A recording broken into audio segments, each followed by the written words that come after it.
우리 옆에 형제자매들에게 당신 참 귀합니다. 인사 좀 하세요.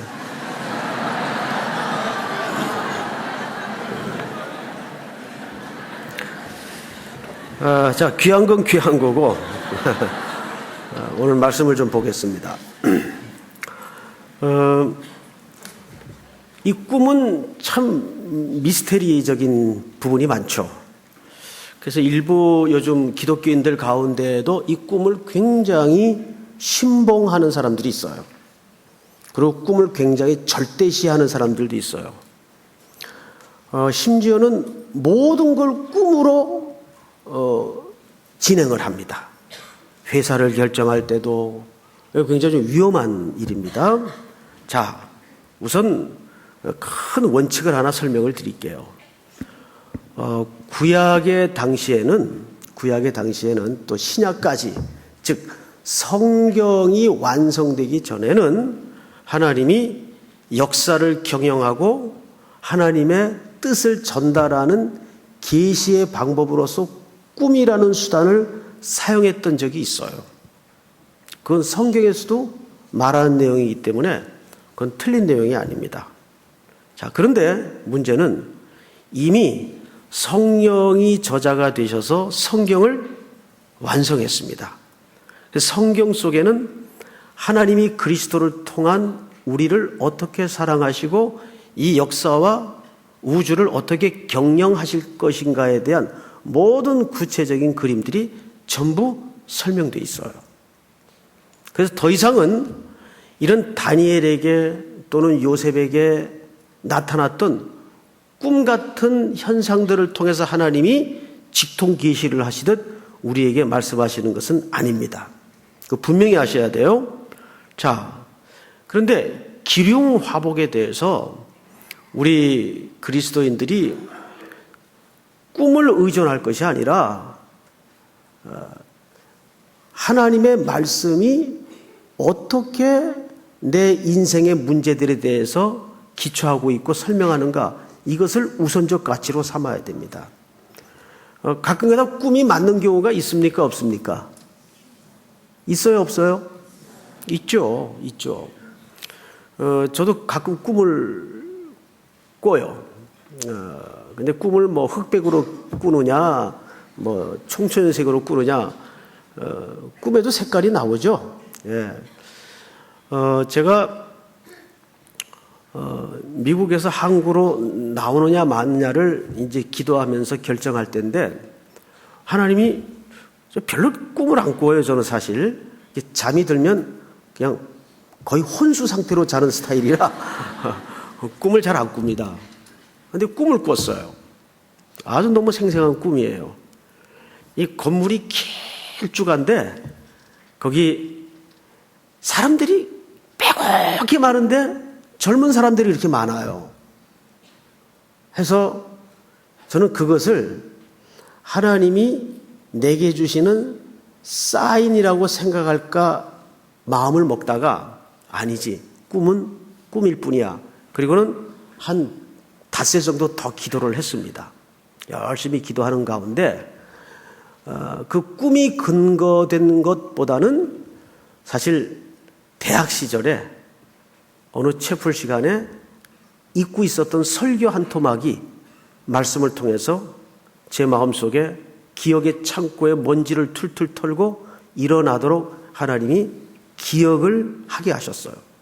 그 말씀이 뭐냐 하면, 목회자는 인생길에 수많은 갈래길을 만날 텐데 항상 갈래길 앞에 편하고 넓은 길보다는 어렵고 힘든 쪽을 택할 때 목회적으로 큰 복을 누리게 된다라는 말씀이셨어요. 그 말씀은 누가 한지도 기억이 안 나고 이름도 기억이 안 나요.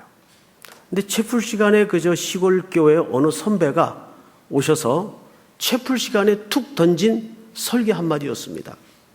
근데 미국 생활을 접으려고 접을까 말까, 어느 게 하나님의 뜻일까? 사실 접기에는 너무 아쉬운 환경들이 많았습니다.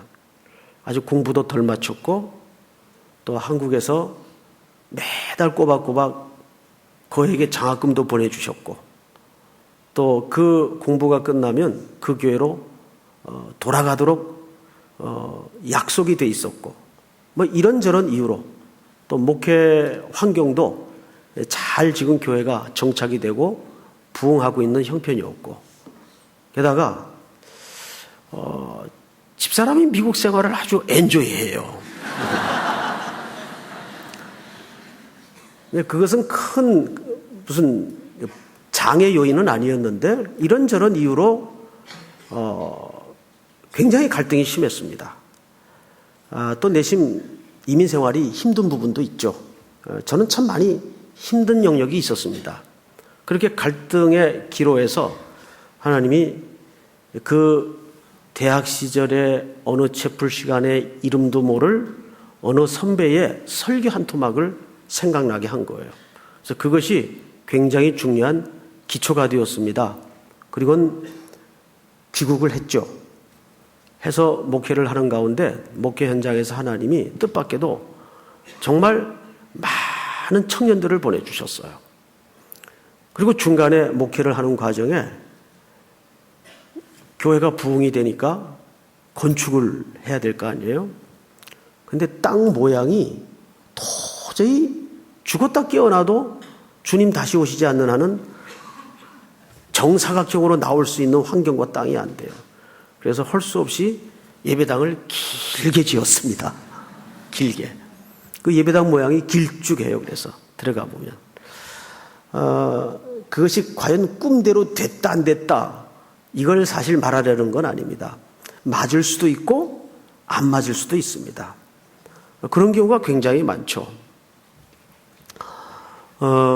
문제는 큰 원리를 생각하면 돼요. 하나님은 더 이상 하나님의 음성과 하나님의 계시를 우리 인간의 꿈이라는 수단을 통해서 말씀하지는 않는다는 사실입니다.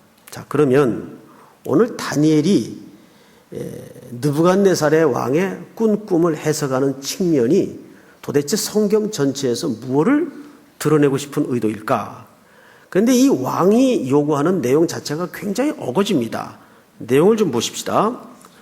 느부갓네살이 다스린 지 2년이 되는 해에 느부갓네살이 꿈을 꾸고 그로 말미암아 마음이 번민하여 잠을 이루지 못한지라. 자, 잠깐 앞을 보실까요?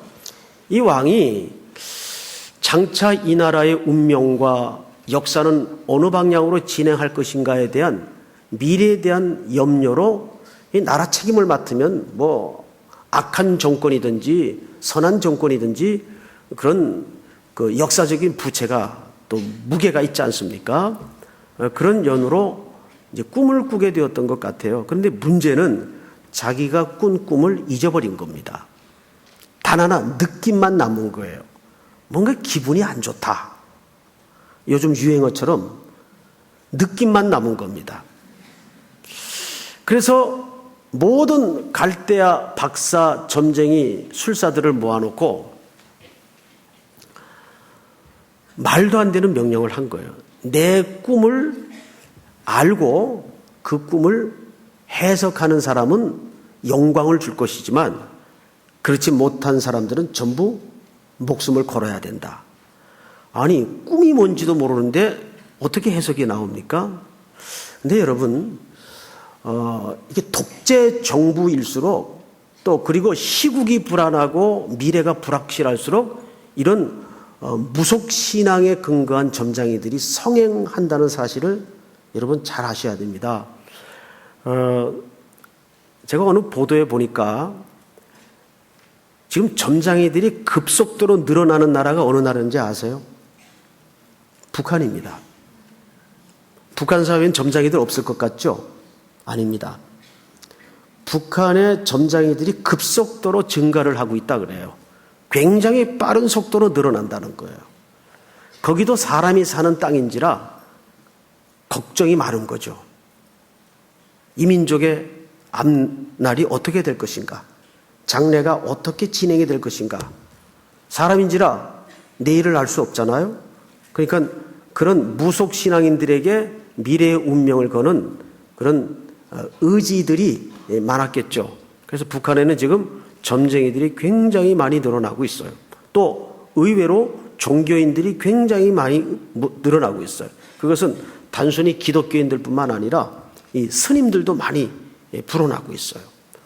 자, 아무리 정치적인 힘으로 백성들을 탄압할지라도 인간의 내면에 감춰진 그 불안, 염려까지를 저들이 어찌할 수는 없는 겁니다. 이 중앙 집권적인 정부 형태의 바벨론도 마찬가지예요. 꿈을 꾸었는데 느낌이 안 좋아요. 그런데 도대체 무슨 꿈을 꿨는지 기억이 안 나는 겁니다. 불길한 느낌도 들고 조짐이 안 좋은데 기억이 안 나는 거예요. 그래서 몽땅 불러서 내 꿈을 기억해내고 그 꿈에 대해서 해석을 해라. 자, 이때 모든 점쟁이들이 사시나무 떨듯이 떱니다. 이거는 육체를 가진 인간으로서는 불가능한 일입니다. 이때 덜커덩 누가 덤탱이를 쓰냐면 다니엘이 덤탱이를 씁니다. 자, 성경을 좀 볼까요? 다니엘에게 위기가 찾아옵니다. 자, 14절을 한번 보십시다. 그때에 왕의 근위대장 아리옥이 바벨론 지혜자들을 죽이러 나가매 다니엘이 명철하고 슬기로운 말로, 자, 잠깐 앞을 보실까요? 다니엘이 물론 내면의 훈련이 잘 돼서 명철한 자인 줄 알았는데 오늘 유독 여기서 그 부분을 정확하게 짚어냅니다. 여러분, 여기서 명철이라는 말은 뜻밖에도 이런 뜻입니다. 침착하다, 그 말이에요. 근데 이 침착은 내면에 훈련된 성품에서 나오기보다는 사실상 더 굵은 이유가 감춰져 있어요. 여러분, 믿음이 좋은 사람, 믿음이 좋다는 것은 하나님에 대한 의지와 신뢰가 견고한 사람을 얘기하는 거죠. 그 사람은 어떤 난리스러운 상황 앞에서도 절대 흔들리지 않습니다. 침착하게 되어 있습니다. 믿습니까, 여러분? 당황스러운 환경 앞에서도 하나님께서 분명 나에게 할 말을 물려주신다는 사실을 믿어요. 그러니까 다니엘의 이 명철이라는 것은 그저 우리가 머리가 좋다 이런 단순 개념이 아니고 하나님에 대한 깊은 신뢰가 훈련이 되어 있는 거예요. 근데 그것은 어느 날 아침에 하루아침에 이루어지는 훈련이 아닙니다. 그는 일찍이 자기 본토 백성들보다 8년 전에 먼저 끌려가서도 정확하게 하루에 3번씩 개인 경건의 시간에 실패하지 않았습니다. 개인 경건의 시간에 실패하지 않았던 까닭에 하나님께서는 그에게 이 큰 하나님의 경영을 맡길 수 있었던 거죠. 술집에서 니나노 하고 젓가락 두들기던 사람에게 네가 역사의 책무를 맡도록 해라, 이러지 않는단 말이에요. 이거는 인간의 성실 문제와는 조금 다른 문제입니다. 하나님은 이렇게 개인 경건의 시간에 실패하지 않는 다니엘에게 내면의 훈련이 평소에 하나님을 향하여 잘 고정되어 있는 이 인물에게 명철을 주셨다고 얘기합니다. 이 명철이라는 것은 침착함을 얘기합니다. 2가지 종류가 있죠. 어떤 위기가 닥칠 때 자기의 성격대로 들내는 사람이 있어요. 난리를 부리는 사람이 있어요. 막 주변에 모든 서 있는 사람들이 다 한꺼번에 휩쓸리죠. 그런데 위기가 닥칠수록 쫙 가라앉는 사람이 있어요. 누가 무서울까요? 후자죠. 그래서 이게 뭐 그런 영화 썩 권장할 영화는 아닌데 조폭 세계가 배경으로 나오는 영화를 보면 진짜 보수는 이게 소리도 크게 안 내요. 앞에 똘마니들이 이거 어떡할까요? 이러지. 진짜 보수들은 뒤에서 거의 중저음의 나직한 음성으로 처리해. 이러지. 항상 허풍쟁이들이 과장을 합니다. 그게 왜 그러냐면 개가 짖는 원리와 똑같습니다. 개들이요, 왜 짖습니까? 정확하게 무서워서 짖거든요. 무서워서 그렁거립니다. 똑같은 원리입니다. 우리가 하나님에 대해서 신뢰가 견고히 던져져 있는 닻이 내려진 사람은 절대 어떤 위기 앞에서도 흔들림이 없어요. 가만히 버티고 있습니다. 주중에 이제 그 외국에서 친구들이 와서 이제 저녁에 식구들끼리 식사를 하는데 목회를 하는 한 친구가 그런 고백을 해요. 겸손이 뭐냐? 자기가 목회를 하면서 깨달았대요. 겸손이라는 거는 가만히 엎드려 있는 게 겸손인데 자기 성격상 그게 너무 힘들더래요. 가만히 움직이지 않고 있는 거래요. 자기가 터득한 겸손의 정의는 그렇다는 거예요. 그런데 그 친구는 인생 과정에서 그것을 터득한 체험적인 정의지만 사실은 겸손이라는 성경적 가치가 그겁니다. 내가 먼저 움직이지 않는 거예요. 하나님이 딱 붙잡아서 차근차근 끌고 갈 때까지 그분의 터치를 기다리는 믿음의 태도입니다. 거기서 명철이 나오는 거예요. 근데 사람이 제일 못하는 게 뭐냐면 가만히 서 있는 거예요. 이거 제일 못해요. 그래서 여러분 홍해 앞에서도 이스라엘 백성들에게 하나님이 가장 먼저 모세를 통해 뭘 명령하셨죠? 너희는 가만히 서서 오늘날 내가 너에게 행하는 구원을 보라. 믿습니까? 근데 이게 아멘만큼 잘 안 된다는 얘기예요. 문제는. 저는 여러분들이 신앙인으로 생활을 살면서 나이가 먹고 신앙의 경륜이 쌓아져 간다는 것은 뭐냐? 내 내면의 본질과 자아를 계속 죽이는 싸움이에요. 나를 죽여가면서 내 안에 하나님의 세상이 감당할 수 없는 그 신비한 능력과 그분의 인격이 채워지는 것을 경험해야 돼요. 그게 진짜 부자입니다. 진짜 실력이 있는 사람이에요. 그런 사람들은 세상 사람들이 쉽게 평가하지도 못하고 덤벼들지도 못합니다. 비록 가진 거 없지만. 우리 청년들이 보면 부자예요.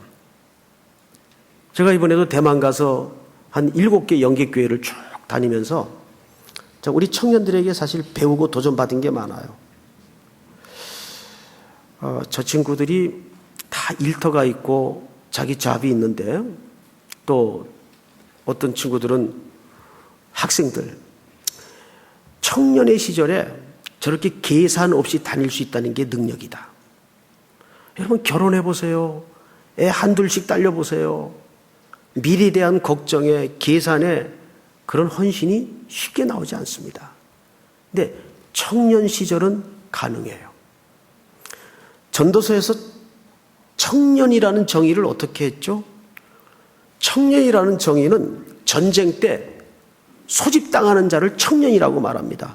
그래서 청년이라는 말의 정의는 생물학적인 나이로 청년을 말하는 게 아니에요. 하나님께 붙들려 할 일이 있고 소명받은 자를 성경은 청년이라고 얘기를 합니다. 그런 의미에서 우리 삼일교회 모든 성도들은 나이 고하 불문하고 전부 영원토록 기회가 푸른 청년이 되기를 축복합니다. 믿습니까? 그게 청년이에요. 청년이라는 히브리 단어가 전쟁 때 나라의 부름을 받은 자란 뜻이에요. 나라의 부름을 받는 것은 생물학적인 나이로 젊은 사람들을 주로 뽑거든요. 그런데 거기서 초점은 젊은 나이에 초점이 있는 게 아니라 전쟁을 위해서 나라의 부름을 받은 자에 초점이 있어요. 청년 때만이 그 일이 가능해요. 미래 걱정하고 회사 잘리면 어떡하나 이런 거 걱정하고 걱정이 되겠죠. 안 된다는 건 거짓말이에요. 그건 무책임한 생각이죠.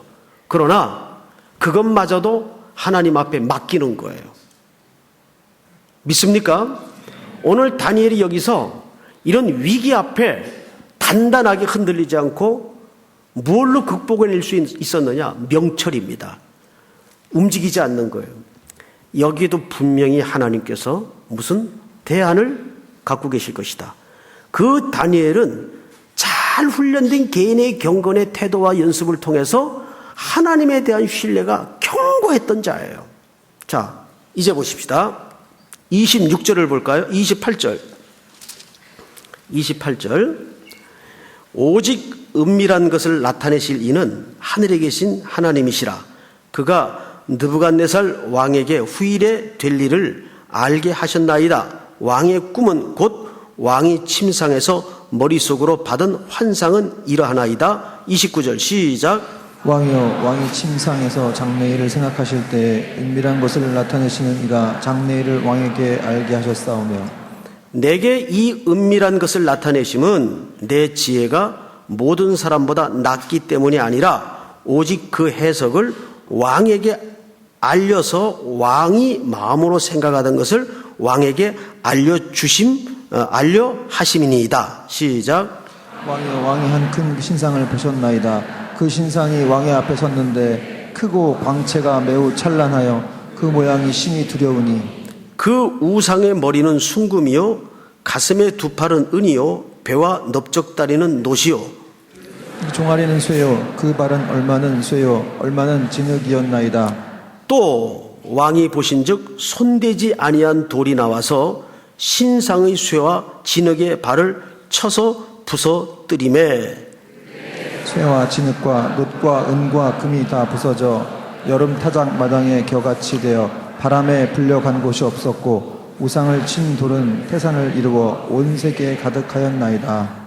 드디어 다니엘은 느부갓네살이 꾸고 잊어버렸던 그 꿈을 회상해냅니다. 회상해낼 뿐만 아니라 해석의 주체자이신 하나님의 해석을 왕에게 정확하게 전달해 줍니다. 오늘은 도대체 이 꿈이 무슨 뜻을 갖고 있느냐에 대해서는 들어가지 않겠어요. 왜냐하면 이 꿈에 대해서는 학자들마다 너무 견해가 달라요.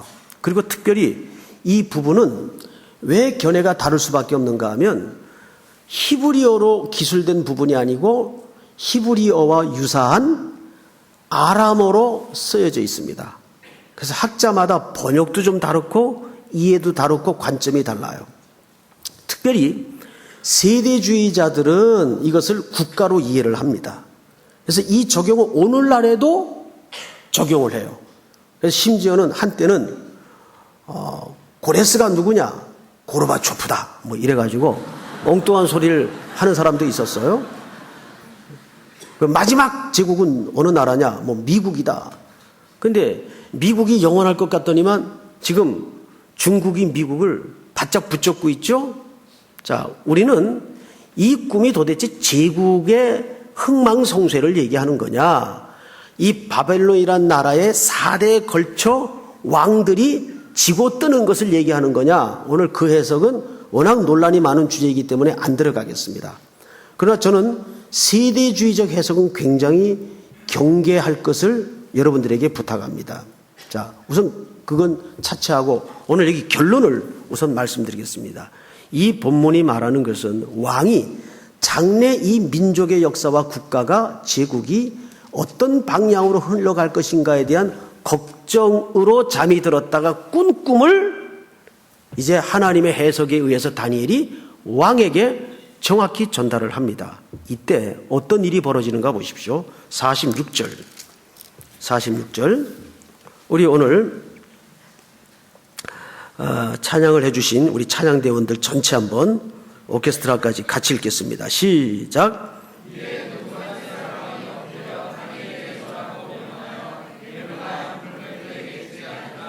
왕이 대답하여 다니엘에게 이르되 너희 하나님은 참으로 모든 신들의 신이시요 모든 왕의 주제시로다. 네가 능히 이 은밀한 것을 나타내었으니 네 하나님은 또 은밀한 것을 나타내시는 이시로다. 다 같이 시작. 왕이 이에 다니엘을 높여 귀한 선물을 많이 주며 그를 세워 바벨론 온 지방을 다스리게 하며 또 바벨론 모든 지혜자의 어른을 삼았으며 49절까지 왕이 또 다니엘의 요구대로 사드락, 메삭, 아벤노고를 세워 바벨론 지방을 이를 다스리게 하였고 하셨고 다니엘은 왕궁에 있었더라. 여러분, 결론은 어떻게 됐습니까?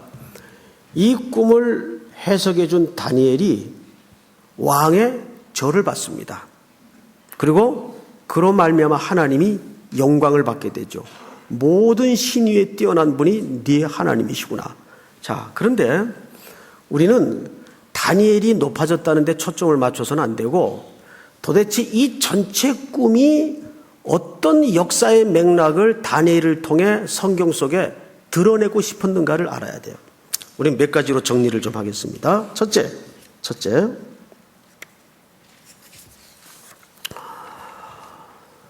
한번 이것은 따라서 할까요? 세상 나라는 결코 영원한 나라가 없다. 영원한 나라가 없다.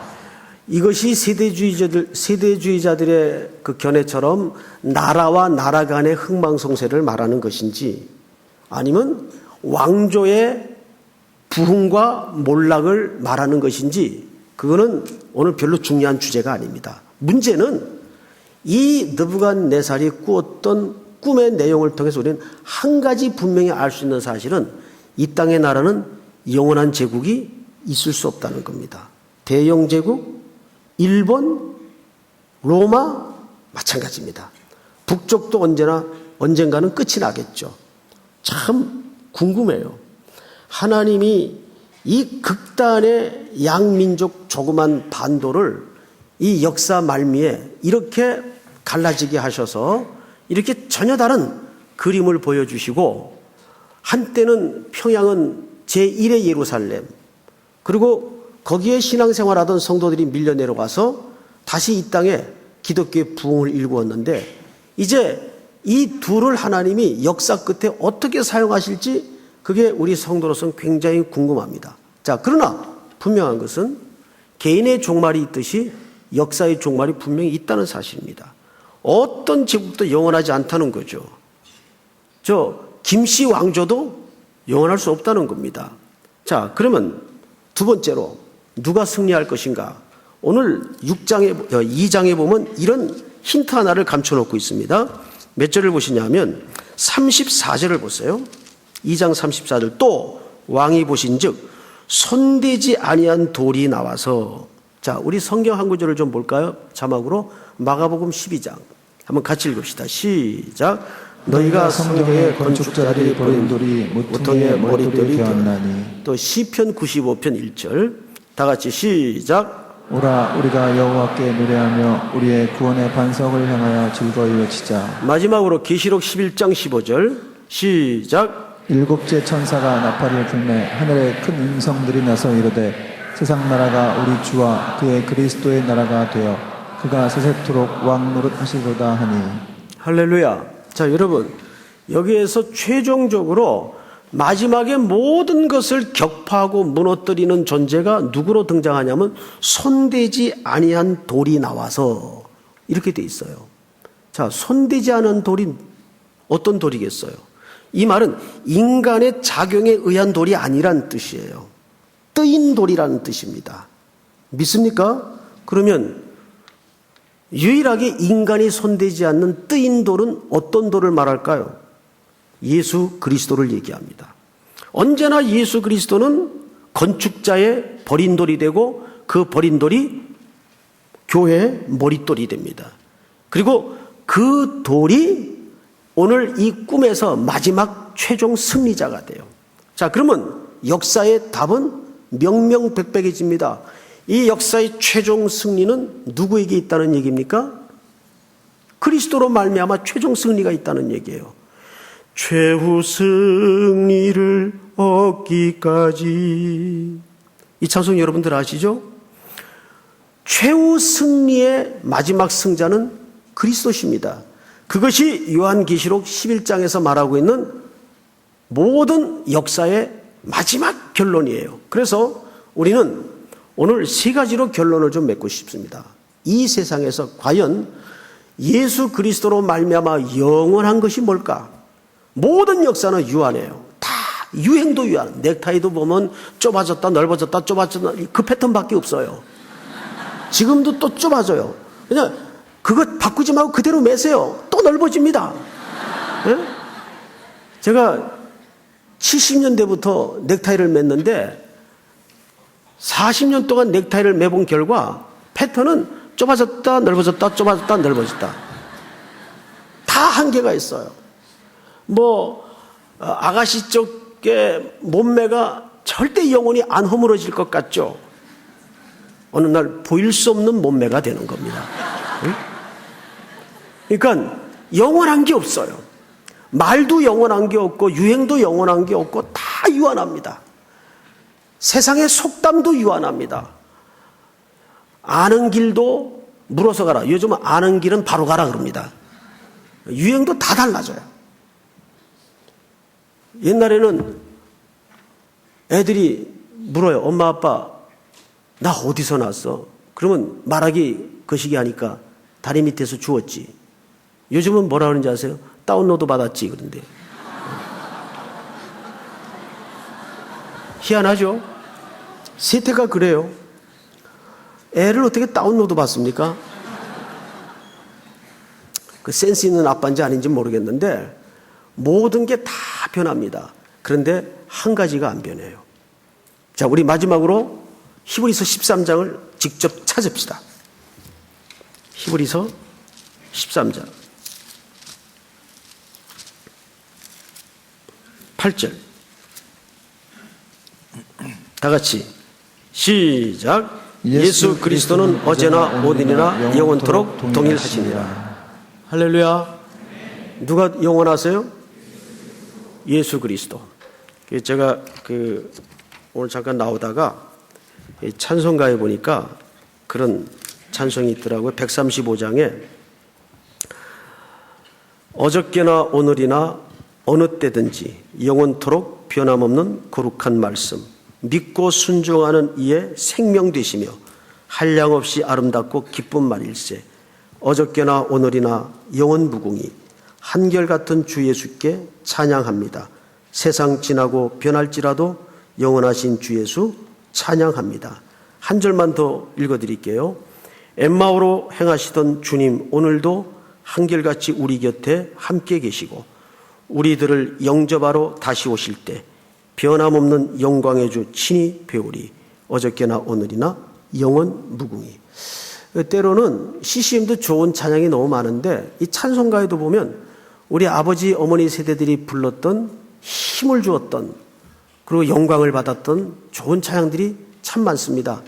오늘은 우리가 이 다니엘서에 나타난 느부갓네살이 장래일을 걱정하면서 꿈꾸었던 그 꿈의 진정한 의미가 뭔가 다시 한번 우리는 정리합니다. 세상 나라는 영원하지 못하다. 하나님의 나라가 승리하는데 누구를 통해서 승리한다? 예수 그리스도를 통해 손대지 않는 돌을 통해서 승리한다. 그러니까 이 느부갓네살이 꾸었던 꿈은 뭐냐면 이 세상의 권자의 한복판에 하나님이 심판적 선포를 하는 겁니다. 내가 걱정하고 염려하고 권세를 주었다고 네 제국과 네 나라가 영원하지 않다.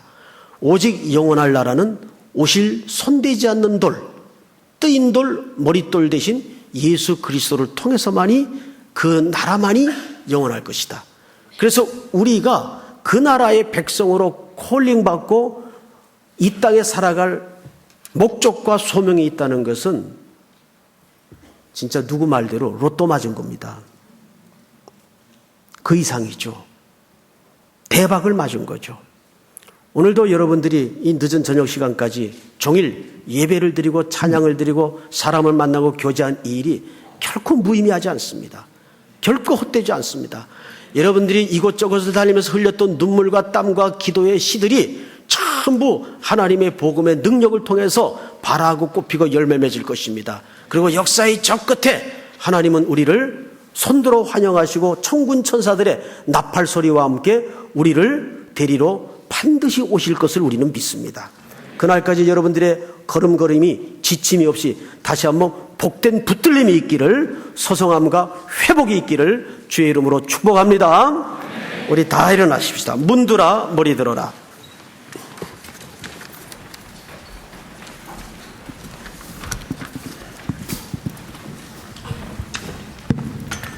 영원하신 왕 예수 그리스도께 찬송을 돌리면서 우리 마지막 찬양 문들아 머리 들어라.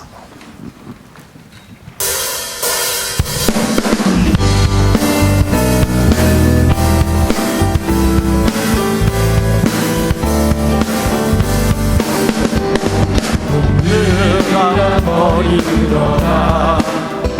들지어라 영원한 문들아. 영광의 왕 들어가시로. 영광의 왕 들어가신다. 문들아 머리 들어라. 들릴지어다 영원한 문들아. 영광의 왕 들어가시로. 영광의 왕 들어가신다. 영광의 왕이시고 강하고 능하신 주와 전쟁에 능하신 주시라. 나 찬양 위대하신 왕. 문들아